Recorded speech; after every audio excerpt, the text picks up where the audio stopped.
আম্মা জান আয়েশা সিদ্দিকা রাদিয়াল্লাহু আনহা লক্ষ্য করে বললেন, ইয়া রাসূলুল্লাহ, ইয়া হাবিবাল্লাহ, ওগো নবীজি, মিসকিন অবস্থায় দুনিয়াতেই থাকবেন, মিসকিন অবস্থায় মারা যাবেন, এটা বুঝে আসলো।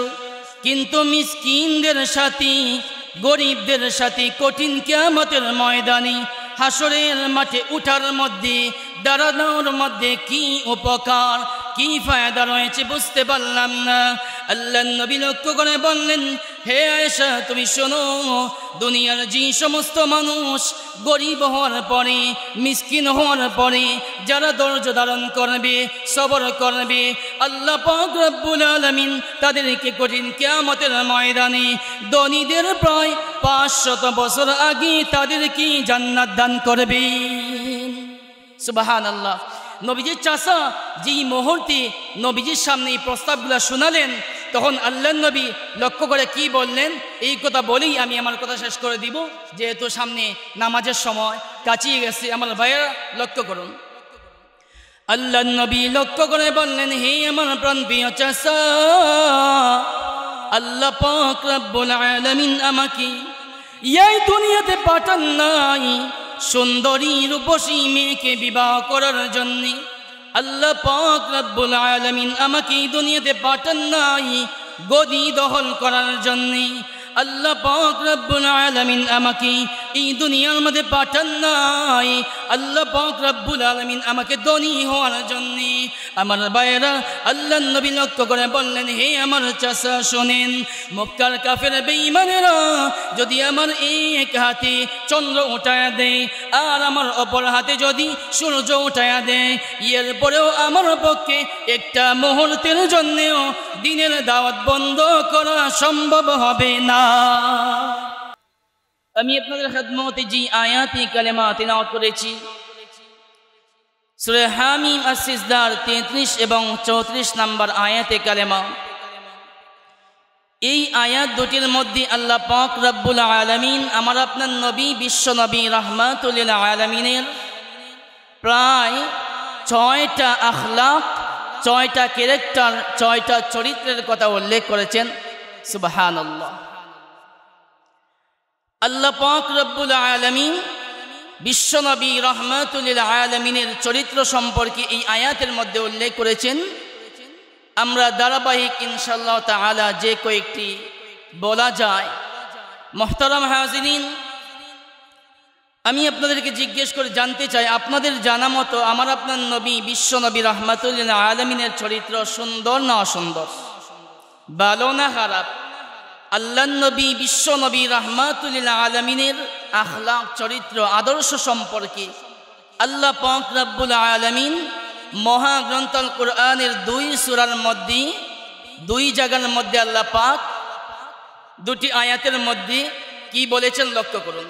আল্লাহ পাক সূরা কলমের এক আয়াতের মধ্যে বলেন, আল্লাহ পাক রব্বুল আলামিন সূরা কলমের মধ্যে বলেন, লক্ষ্য করুন, নুন ওয়াল কলমি ওয়া মা ইয়াসতারুন মা আনতা বিনি'মাতি রাব্বিকা বিমাজনুন ওয়া ইন্না লাকা লাআজরান গায়রা মামনুন ওয়া ইন্নাকা লা'আলা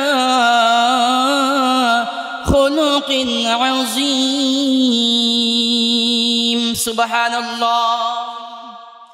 সূরা কলমের এই আয়াতের মধ্যে আল্লাহ পাক রব্বুল আলামিন বলেন, ওয়া ইন্নাকা লা'আলা খুলুকিন আযীম, যে বিশ্ব নবীর চরিত্র হলো খুলুকে আযীম। সুবহানাল্লাহ। বিশ্ব নবীর চরিত্র কি? খুলুকে আযীম।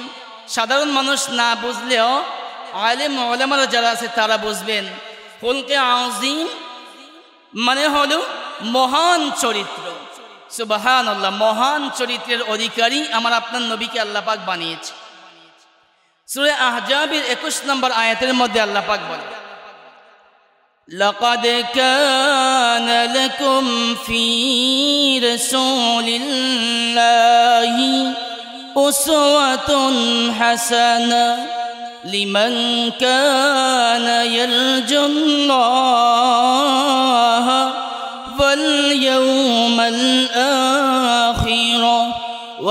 যাকারাল্লাহ কাসীরা।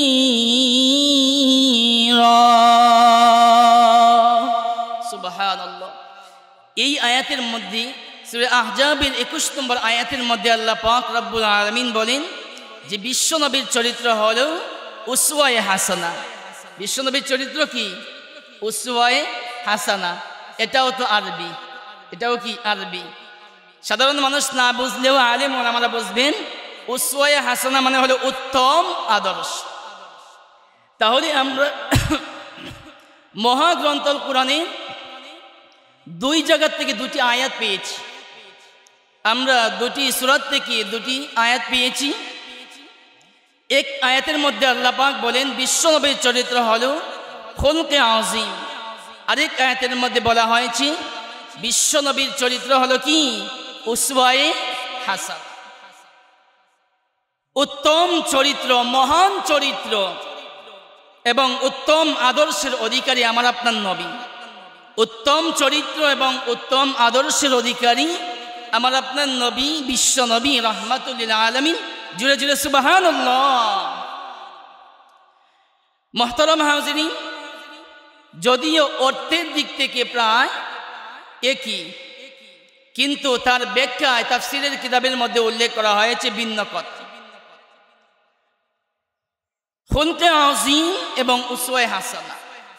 খুলকে আযীমের ব্যাখ্যায় তাফসীরের কিতাবের মধ্যে উল্লেখ করা হয়েছে যে অতীতের যত নবী রাসূল ছিলেন সমস্ত নবী রাসূলদের ধর্ম থেকে আমার আপনার নবী বিশ্ব নবী রাহমাতুল লিল আলামিনের ধর্ম উত্তম। সুবহানাল্লাহ, সুবহানাল্লাহ।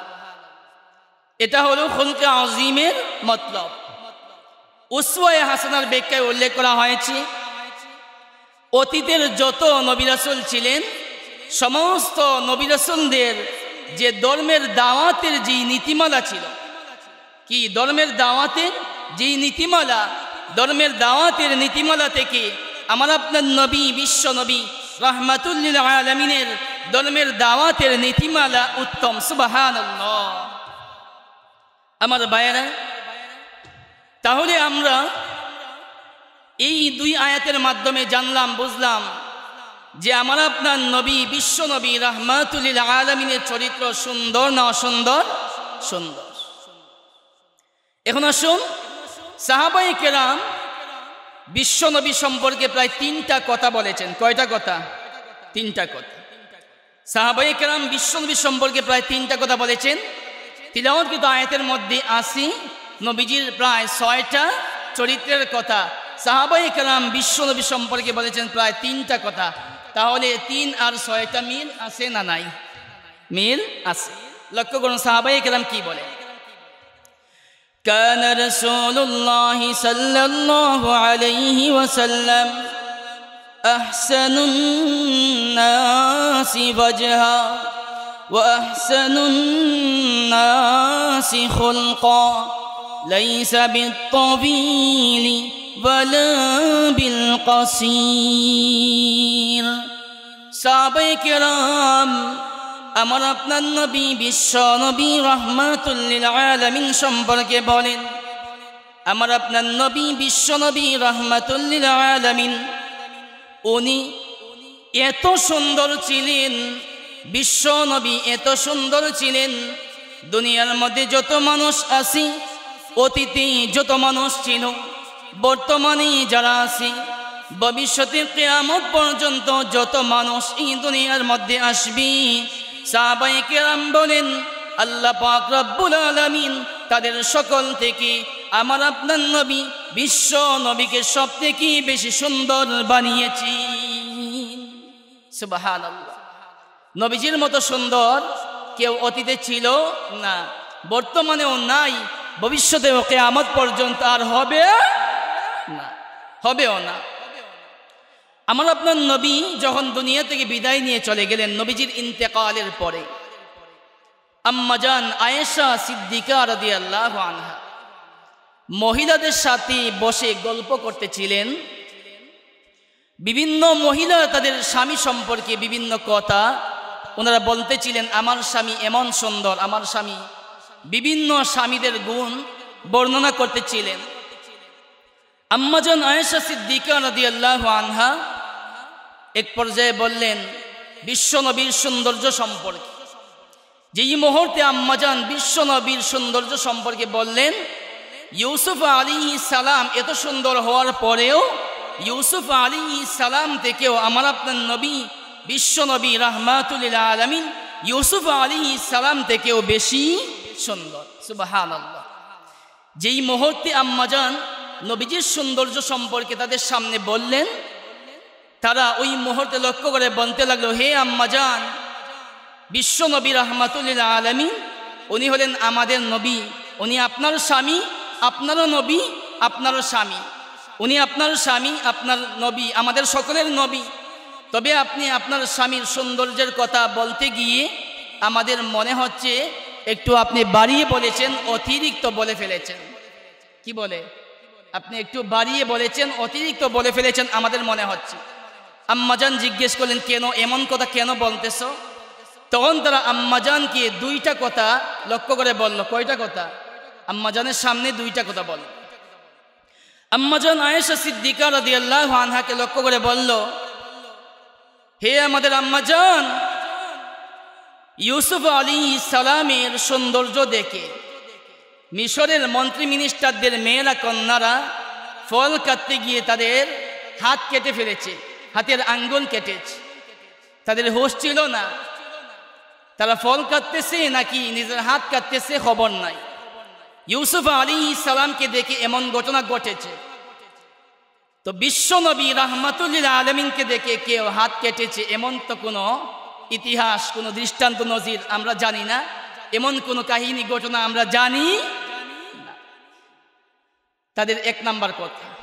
তাহলে আপনার স্বামী ইউসুফ আলাইহিস সালাম থেকে বেশি সুন্দর হলেন কিভাবে? তাদের যুক্তি বাহ্যিকভাবে ঠিক আছে কিনা? বাহ্যিকভাবে তাদের যুক্তি ঠিক আছে। দুই নাম্বার তাদের কথা, তারা লক্ষ্য করে বলতে লাগলো, হে আম্মাজান, আপনার স্বামী নিজেই বলেছেন, কাদ উতিয়া শাতারুল হাসান, আপনার স্বামী নিজেই বলেছেন যে আল্লাহ পাক রব্বুল আলামিন সৌন্দর্যকে দুই ভাগ করেছেন। কয় ভাগ? দুই ভাগ করেছেন।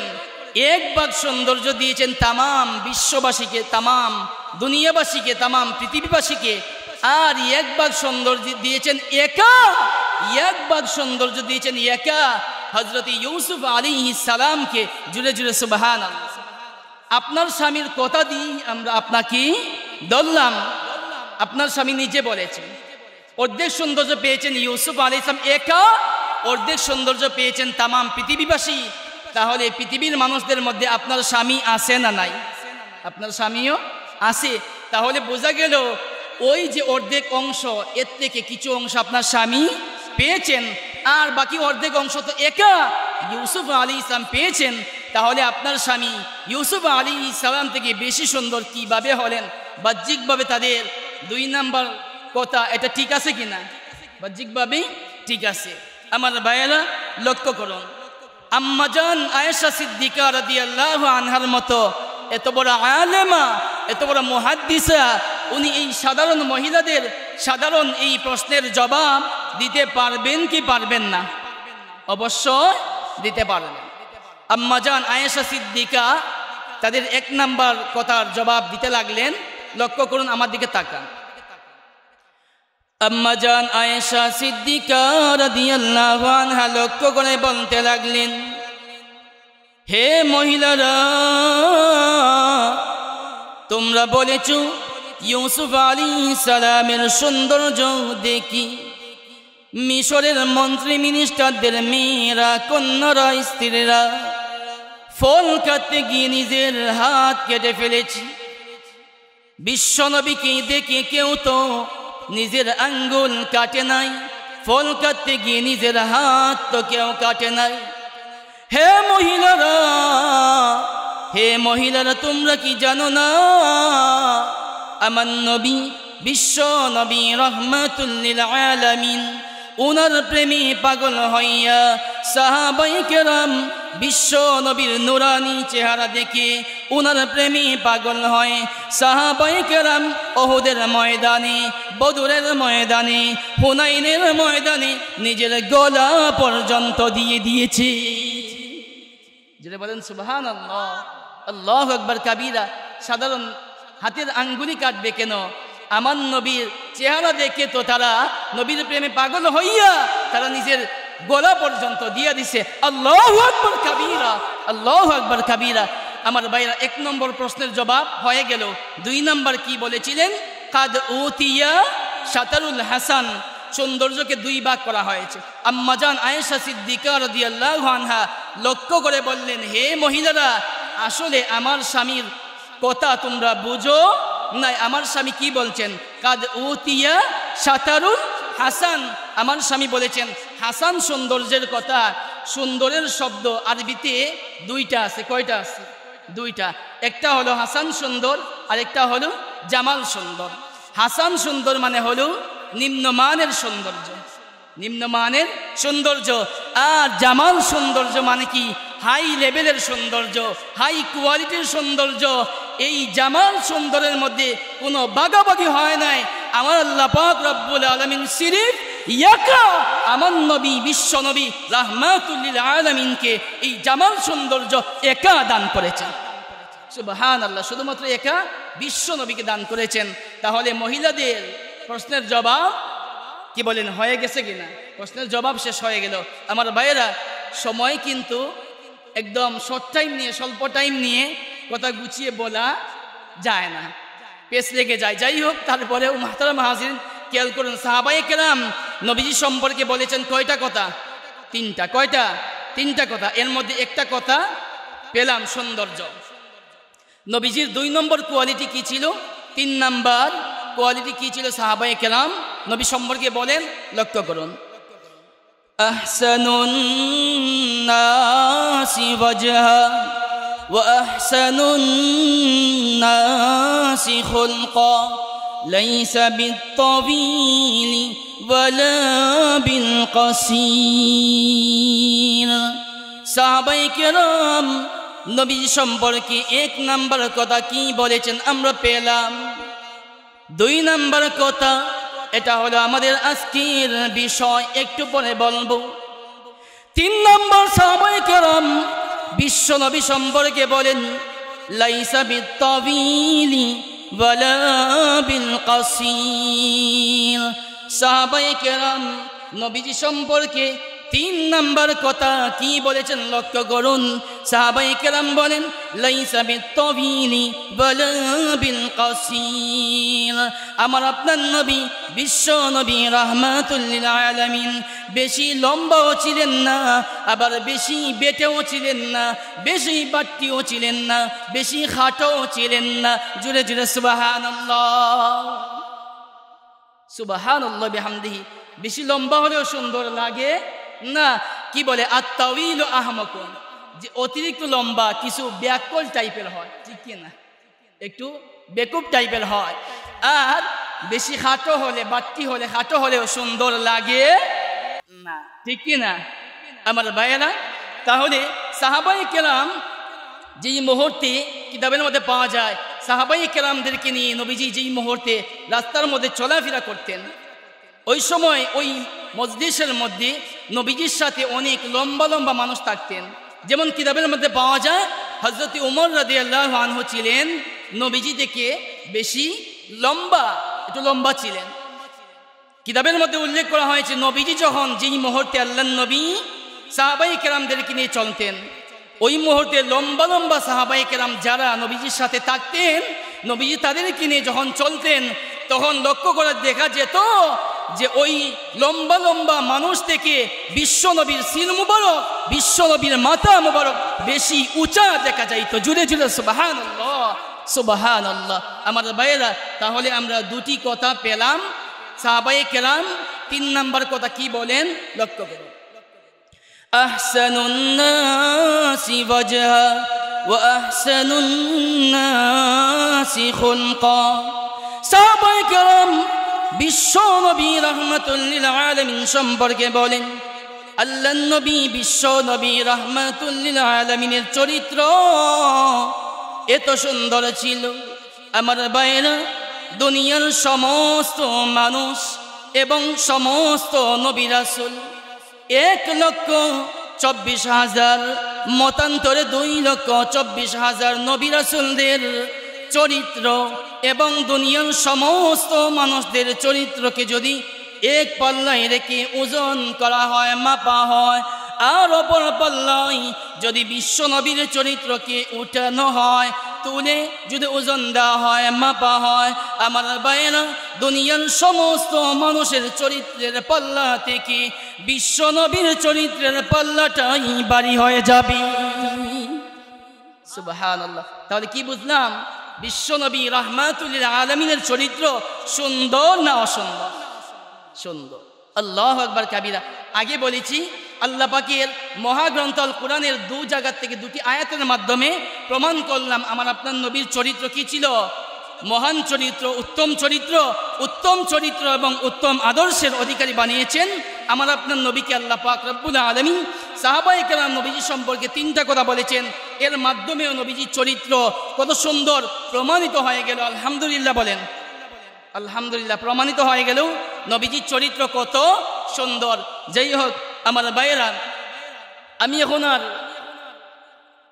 সময় নষ্ট করতে চাই না, ডাইরেক্ট আমার তিলাওয়াতকৃত আয়াতের দিকে চলে যাব। আসুন লক্ষ্য করুন মুহতারাম হাজিরিন, তিলাওয়াতকৃত আয়াতের মধ্যে নবীজি সম্পর্কে প্রায় যে 6টা চরিত্রের কথা উল্লেখ করা হয়েছে, এটা বলার আগে আমি আপনাদের খেদমতে তিলাওয়াতকৃত আয়াতটা আরেকবার পড়ে তিলাওয়াত করে শোনাতে চাই। শুনতে রাজি আছেন তো ইনশাআল্লাহ? কেন শোনাবো জানেন? কারণ হলো কুরআন তিলাওয়াত করলেও সওয়াব, শুনলেও সওয়াব আছে না নাই? কুরআন তিলাওয়াত করলে মুমিন মুসলমান ইমানদার যারা আছে তাদের ঈমান বাড়ে না কমে? ঈমান বাড়ে। এটা আমার কথা নয়, সূরা আনফালের এক আয়াতের মধ্যে আমার আল্লাহ পাক নিজেই বলেন, وَإِذَا تُلِيَتْ عَلَيْهِمْ آيَاتُهُ زَادَتْهُمْ ঈমানা। আল্লাহু আকবার। আল্লাহ পাক রব্বুল আলামিন বলেন, যখন মুমিন মুসলমান ইমানদারের সামনে আল্লাহ পাকের মহাগ্রন্থ কোরআন থেকে তিলাওয়াত করা হয়, জাদাতহুম ঈমানা, তখন মুমিন মুসলমান ইমানদারদের ঈমান বর্ধিত হতে থাকে, ঈমান বাড়তে থাকে। সুবহানাল্লাহ, সুবহানাল্লাহ। কুরআন শুনলে মুমিন মুসলমান ইমানদারদের ঈমান কি বাড়ে না কমে? ঈমান বাড়ে। এটা আল্লাহ পাকের কথা। যাই হোক, তিলাওয়াতকৃত আয়াতের দিকে লক্ষ্য করুন। আল্লাহ পাক বলেন, وَمَنْ أَحْسَنُ قَوْلًا مِّمَّنْ دَعَا إِلَى اللَّهِ وَعَمِلَ صَالِحًا وَقَالَ إِنَّنِي مِنَ الْمُسْلِمِينَ وَلَا تَسْتَوِي الْحَسَنَةُ وَلَا السَّيِّئَةُ ادفع بالتي هي أحسن فإذا الذي بينك وبينه عداوة كأنه ولي حميم। الله أكبر। ভালো লাগছে না খারাপ লাগছে? ভালো লাগছে না খারাপ লাগছে? ভালো লাগছে। আমার ভাইয়েরা, একমাত্র মুনাফিক বেঈমান যে আছে তার ভালো লাগতে পারে না। মুমিন মুসলমান ইমানদার যারা আছে তাদের অবশ্যই ভালো লাগতে হবে। যদি ভালো না লাগে তাহলে বুঝতে হবে নিঃসন্দেহে তার ভিতরে মুনাফিকি আছে। জুড়ে বলেন ঠিক কিনা? আমার ভাইয়েরা, আর না হয় তুমি একজন মুমিন মুসলমান ইমানদার, তোমার কুরআন কেন ভালো লাগবে না? জুড়ে বলেন ঠিক কিনা? অনেকেরা কেমন আছে, কুরআনের দেখা যায় কুরআনের মাহফিল করা হবে, তাফসীর মাহফিল করা হবে, মুরব্বির পিছনে হাঁটতে হাঁটতে জীবন শেষ, পারমিশন দেয় না। আবার যদি গানের আয়োজন করা হয় তাহলে দেখা যায় বাধাও দেয় না। আছে না নাই? যাত্রা গানের যদি আয়োজন করা হয় তাহলে মুরব্বি বড় খুশি। হয়তো বা আপনাদের এই এলাকার মধ্যে নাই, আমাদের এলাকার মধ্যে আছে, বিভিন্ন এলাকায় এমন আছে। আছে না নাই? আছে। আমার ভাইয়েরা, কুরআনের অনুষ্ঠান করা হবে, তাফসীর মাহফিল করা হবে, কুরআনের আয়োজন করা হবে, যদি ভালো না লাগে বুঝতে হবে নিঃসন্দেহে তার ভিতরে মুনাফিকি আছে। জুড়ে বলেন ঠিক কিনা? যাই হোক, আসুন এখন তিলাওয়াতকৃত আয়াতের মধ্যে আল্লাহ পাক রব্বুল আলামিন বিশ্বনবীর 1 নাম্বার চরিত্রের কথা বলেন, ওয়ামান আহসানু কাওলাম মিম্মান দাআ ইলাল্লাহ। বিশ্বনবীর 1 নাম্বার চরিত্র কি ছিল? আল্লাহ পাক বলেন দাআ ইলাল্লাহ। বিশ্বনবী ওনার 1 নাম্বার চরিত্র ছিল উনি দ্বীনের দাওয়াত দিতেন, ইসলামের দাওয়াত দিতেন। জোরে জোরে সুবহানাল্লাহ। তাহলে আমরা কি পেলাম? নবীজির 1 নাম্বার চরিত্র কি ছিল? দাওয়া ইলাল্লাহ। তিনি দ্বীনের দাওয়াত দিতেন। জানতে চাই আপনাদেরকে জিজ্ঞেস করে, আমার আপনার নবী দ্বীনের দাওয়াত দিতে গিয়ে কষ্ট করেছেন কি করেন নাই? কথা নাই, কষ্ট করেছেন কি করেন নাই? আমার ভাইয়েরা, তাহলে বোঝা গেল হক পথে থাকলে, ইসলামের পথে থাকলে, কুরআন মেনে চললে, আমার ভাইয়েরা হক কথা বললে বিভিন্ন জুলুম অত্যাচার নির্যাতন আসবে আমার ভাইয়েরা। তবে মুমিন মুসলমান ইমানদার যারা আছে, যাদের অন্তরের মধ্যে ইমান আছে, মজবুত ইমান, যারা প্রকৃত মুমিন মুসলমান ইমানদার, তারা কোনোদিন জেল, ফাঁসি, হাজত এইগুলা তারা ভয় করে না। আমার ভাইয়েরা, প্রকৃত মুমিন মুসলমান ইমানদার যারা আছে, দুনিয়ার জীবন কয়দিনের, তারা প্রয়োজনে নিজের জীবন দিয়া দিবে, কিন্তু নিজের ইমান বিসর্জন দিতে পারে না। যাই হোক মুহতারাম হাজিরিন, আমার আপনার নবী বিশ্বনবী ইমানের দাওয়াত দিতে গিয়ে কত কষ্ট করেছেন লক্ষ্য করুন। নবীজির একজন চাচা যার নাম ছিল আবু তালিব, নাম শুনছেননি? নাম কি ছিল? আবু তালিব। একদিন মক্কার লিডাররা এসে আবু তালিবকে লক্ষ্য করে বলতে লাগলো, হে আমাদের সম্মানিত নেতা, আপনি তো আমাদের সম্মানিত নেতা, আমরা এতদিন পর্যন্ত আপনার বাতিজা যা করতেছে, আমরা এতদিন পর্যন্ত শুধুমাত্র আপনার সম্মানের দিকে তাকিয়ে, আপনার সম্মানার্থে তাকে আমরা কিছু বলি নাই। এখন থেকে আমরা কিন্তু আর ছাড় দিব না। আমরা কয়েকটা প্রস্তাব নিয়ে এসেছি। এই প্রস্তাবগুলা মানার মাধ্যমে, গ্রহণ করার মাধ্যমে আপনার বাতিজা যদি ইসলামের দাওয়াত যদি বন্ধ করে দেয়, দ্বীনের দাওয়াত যদি বন্ধ করে দেয়, তাহলে ঠিক আছে। আর যদি এরপরেও এই প্রস্তাবগুলোকে ওভারটেক করে সে এরপরেও যদি দ্বীনের দাওয়াত দেয়, ইসলামের দাওয়াত দেয়, আমাদের দেবদেবী মূর্তি পূজার বিরুদ্ধে কথা বলে, আমরা কিন্তু আর তাকে ছাড় দিব না। আমরা কিন্তু আর আপনার সম্মানের দিকে তাকাবো না, আমরা ডাইরেক্ট অ্যাকশনে যাব। নাউযুবিল্লাহ। এটা হুমকি কিনা?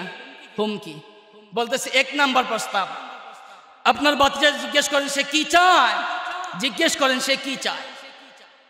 সে যদি সুন্দরী রূপসী মেয়েকে বিবাহ করতে চায়, সুন্দরী রূপসী মেয়েকে বিবাহ করতে চায়, তাহলে যেন আমাদেরকে বলে, আমরা মক্কার মধ্যে সব থেকে সুন্দরী মেয়ে যে আছে তাকে আমরা আপনার বাতিজা মুহাম্মাদের সাথে বিবাহ দিব। এর পরেও যেন সে ইসলামের দাওয়াত, দ্বীনের দাওয়াত বন্ধ করে দেয়। নাউযুবিল্লাহ। 1। 2 নাম্বার, আপনার বাতিজা কি চায়? সে কি ক্ষমতা চায়? সে কি পদ চায়, গদি চায়? যদি গদি চায়, সে যদি পদ চায়, গদি চায়, মক্কার আসনে আসীন হতে চায়, সিংহাসন চায় মক্কার, তাহলে আমরা তাকে মক্কার গদিতে তাকে আমরা বসাবো, তাকে মক্কার আসনে আসীন করব। এরপরেও যেন সে ইসলামের দাওয়াত, দ্বীনের দাওয়াত বন্ধ করে দেয়। নাউযুবিল্লাহ। 2 নাম্বার। 3 নাম্বার, সে কি চায় তাকে জিজ্ঞেস করেন। সে যদি ধনী হতে চায়, কি চায়? সে যদি ধনী হতে চায়, তাহলে আমরা মক্কার যত ধন সম্পদ আছে সবগুলা আমরা তাকে দিয়া আমরা তাকে মক্কার সব থেকে বড় ধনী বানিয়ে দিব। এরপরেও যেন সে ইসলামের দাওয়াত, দ্বীনের দাওয়াত বন্ধ করে দেয়। নাউযুবিল্লাহ। আপনাদের কি মনে হয় এত লোভনীয় প্রস্তাব এগুলা পেয়ে আমার আপনার নবী এইগুলা লোভে কি উনি ইসলামের দাওয়াত, দ্বীনের দাওয়াত বন্ধ করে দিতে পারে? আল্লাহর নবী বিশ্ব নবী রাহমাতুল লিল আলামিনকে এই প্রস্তাবগুলা দেওয়ার পরে নবীজি তাদের এই প্রস্তাব শোনার পরে আল্লাহর নবী রাহমাতুল লিল আলামিন চাচা যেই মুহূর্তে এই প্রস্তাবগুলা নবীকে শোনালেন, আল্লাহর নবী তখন কি জবাব দিলেন এটা বলার আগে আমি বলতে চাই, মক্কার কাফির বেঈমানেরা আমার আপনার নবী বিশ্ব নবী রাহমাতুল লিল আলামিনকে কি ধনী বানাবে। স্বয়ং আমার আল্লাহ পাক রব্বুল আলামিন নবীজিকে প্রস্তাব দিয়েছিলেন, বন্ধু আমার, আপনি যদি চান তাহলে আমি উহুদ পাহাড়কে স্বর্ণ বানিয়ে, সোনা বানিয়ে আপনাকে হাদিয়া দিতে চাই। সুবহানাল্লাহ। তখন নবীজি গ্রহণ করেন নাই, নবীজি একটা দোয়া করেছিলেন। কি দোয়া? লক্ষ্য করুন। اللهم أحيني مسكينا وأمتني مسكينا واحشرني في زمرة المساكين আল্লাহ নবী রাহমাতুল্লিল আলামিন ওই মুহূর্তে বিশ্ব নবী রাহমাতুল্লিল আলামিন কি দোয়া করেছিলেন? আল্লাহুম্মা আহইনি মিসকিনা, হে আল্লাহ আমি মিসকিন অবস্থায় গরিব অবস্থায় আমি দুনিয়াতে থাকতে চাই। সুবহানাল্লাহ। ওয়া আমিতনি মিসকিনা, এবং আমি মিসকিন অবস্থায় গরিব অবস্থায় আমি মারা যেতে চাই। ওয়াহশুরনি ফি জুমরাতিল মাসাকিন, এবং আমি মিসকিনদের সাথে গরিবদের সাথে দলভুক্ত হয়ে তাদের দলে বিভক্ত হয়ে আমি সাথে কঠিন কিয়ামতের ময়দানে আমি গরিব অবস্থায় মিসকিন অবস্থায় আমি আপনার সামনে দাঁড়াতে চাই। সুবহানাল্লাহ। আল্লাহর নবী এইরকম দোয়া করেছিলেন। মুহতারাম হাজিরিন, এই জন্যে সব কথা তো বলা যাবে না। নবীজির 6টা চরিত্র আখলাক, এর মধ্যে একটা পেলাম কি, ওমান আহসানু কাওলাম মিম্মান দাআ ইলাল্লাহ। নবীজির 1 নম্বর চরিত্র, 1 নম্বর আখলাক কি ছিল? যে উনি দ্বীনের দাওয়াত দিতেন। দোয়া করি নবীজির সেই অনুসরণ, সেই আদর্শকে অনুসরণ করে আল্লাহ পাক রব্বুল আলামিন নবীজির যা আদর্শ আছে সবগুলো আমাদেরকে আদর্শ গ্রহণ করার মাধ্যমে নবীজির আদর্শ উম্মত হওয়ার তৌফিক দান করুন। সকলে বলে আমিন। ওয়া আখিরু দাওয়ানা আনিল হামদুলিল্লাহি রাব্বিল আলামিন। আসসালামু আলাইকুম ওয়া রাহমাতুল্লাহ।